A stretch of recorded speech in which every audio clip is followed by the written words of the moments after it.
એક શ્લોક ભગવાનનો સાંભળ્યો તો ભાગવતની અહીંયા રચના થઈ અને એ ભાગવતની રચના પછી ભાગવતજી ભગવાન સુખદેવજી મહારાજને ભણાવ્યું.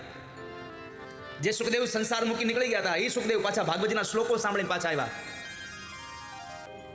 એક શ્લોક ભગવાનનો સાંભળ્યો ત્યાં તો વળી પાછા આવ્યા. પરમાત્માના સ્વરૂપનો એક શ્લોક હતો, પરમાત્માના સ્વભાવનો શ્લોક હતો.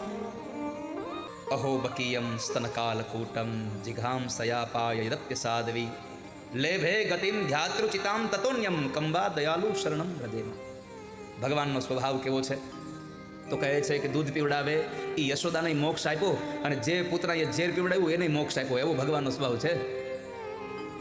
પરમાત્માનો સ્વરૂપ, પરમાત્માનો સ્વભાવ, પરમાત્માનું સ્વરૂપ બરહા પીડમ નટવર વપહુ કર્ણયો કર્ણિકારમ. જેને કેસરી પીતાંબર પહેર્યા છે, વૈજંતી માળાઓ જેના ગળામાં લટકે છે, જેને માથામાં મોર પીછ નાખ્યું છે, જેની આંખો કમળ જેવી છે, જેના ગુલાબી હોઠ છે, લિપસ્ટિક નથી કરી હોય તોય, હા ઠાકોરજીના હોઠ ગુલાબી છે, એવા પરમાત્મા. અને એ શ્લોક જ્યારે ભગવાન વ્યાસના શિષ્યો ગાતા હતા અને સુખદેવજી મહારાજ સાંભળી ગયા, એ પોતાના પિતાજી પાસે ફરી પાછા ભાગવત ભણવા આવ્યા.